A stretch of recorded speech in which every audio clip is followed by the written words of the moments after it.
Hi guys, Ben again, coming from Card Goblin, here with our third champion deck review. This week it is a Lee Sin champion deck, the mid-range deck of the three decks you'll be able to use at your sealed event. Like the other two videos, all decks come with one pack for us to edit our deck with, as well as a pre-constructed deck for you to use. So let's just hop right into this one. By now you guys should know how this works.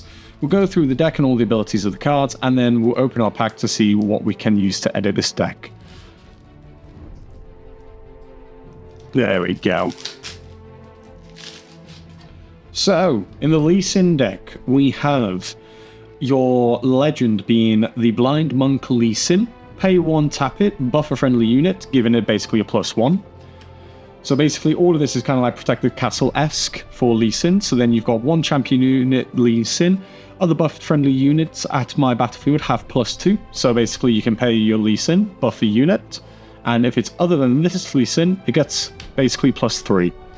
Now, spend my buff and choose one you've not chosen this turn. So you can either deal 2 to a unit out of battlefield, stun a unit out of battlefield, ready me, or give me gank in this turn. This idea is very good for the deck. And then we have Mistfall. When you buff a friendly unit, you can pay 1 might and exhaust this to ready it. And then for your non-hollows in the deck, we have 2 charm, move a friendly unit, basically just making the deck as quick as possibly can be. You have 2 challenge, which basically helps you with a bit of removal with your tanky boys.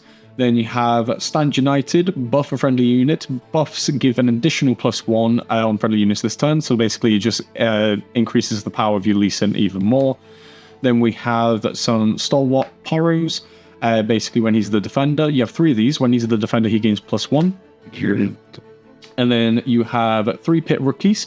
When you play this champion, you can buff a friendly unit. While I'm attacking or defending, he gains +2. We have 3 of these being the wielder of water. First mate, when you play him, ready another unit.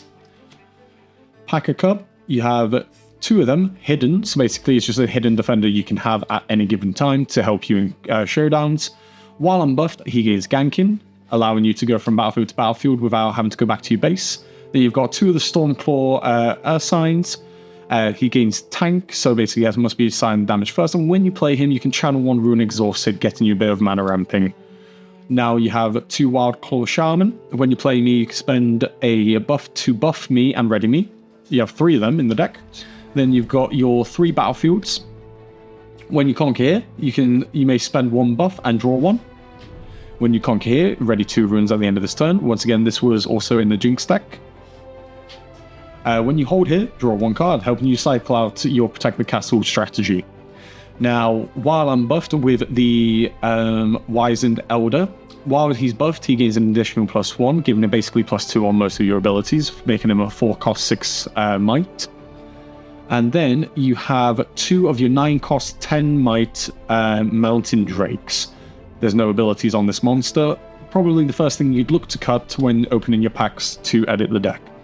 And then you've got 3 disciplines, giving a unit +2 this turn, and you also get to draw a card, one of the better green spells in set 1. And then for the final card in your main deck, you also have Mask of Foresight. When a friendly unit attacks or defends alone, give it +1 this turn. Very strong gear for the Protect the Castle strategy you have. Now, onto the pack. Once again, we'll see what we can add from our pack to our deck to show you guys how simple it is for your event this coming Saturday at your local LGS. And whilst I'm opening this pack, if you guys are looking for any form of Riftbound singles, please go to our website, cardgoblin.shop, for all your Riftbound single needs, as well as sealed product. Now, for this, you get Charm. If there's only 2 in there, we'd be looking to add that to our deck. Unfortunately, we can't play Sky Splitter or Riptide Rex.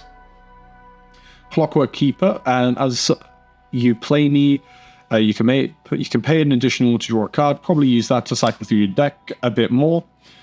Can't play that. Doomdrake we can play. When I attack and give +2 if there is a ready enemy unit here. I'd probably look to add Doomdrake just because there as cards in the deck, this is probably one of the better ones you could have. Unfortunately, we can't play this one, or this one, or this one, or this one. And then for your 3 hollows, we've got a Maddened Marauder, a Sprite Call. Can't play those 2, unfortunately, but we do have a card which we might be able to play, being Caitlyn Patrolling. She must be assigned combat damage last, and then you can tap her, deal damage equal to her might to a unit at a battlefield. Use this ability while I'm at a battlefield. So we'd probably add her just for a bit of chip away damage if you're doing big battles. So let's have a look at what we'd be taking out of our deck. Now, obviously, I brought up before, we have these 2 big guys here. We'd probably look to remove those 2 to put in 1 Caitlyn and 1 of our Doomdrake. Basically, with, like I said in previous videos, the aim of the game with your LGS event, as well as the format for set 1, you'd be looking to basically have as many low-cost cards as you possibly can, which give you the most value out of them. Now, the next card we'll probably look to take out is probably one of our Wizened Elders for the 3rd copy of Charm. Actually, no, probably we wouldn't add a 3rd copy of Charm because it only moves a unit, and it's actually not that good for yourself. But we would take out the Wizened Elder for a Clockwork Keeper just to help you cycle through your Protect the Castle strategy. So that is how I would change that deck with the singular pack we have, but obviously at your event you'll get 2 more packs. Once again, guys, if you do enjoy this content, please leave a like, and if you haven't done so already, subscribe. And please, if you haven't, check all of our social media accounts for all of our updates in regards to the local store itself. I've been Ben here with Card Goblin, and I'll catch you guys in the next one.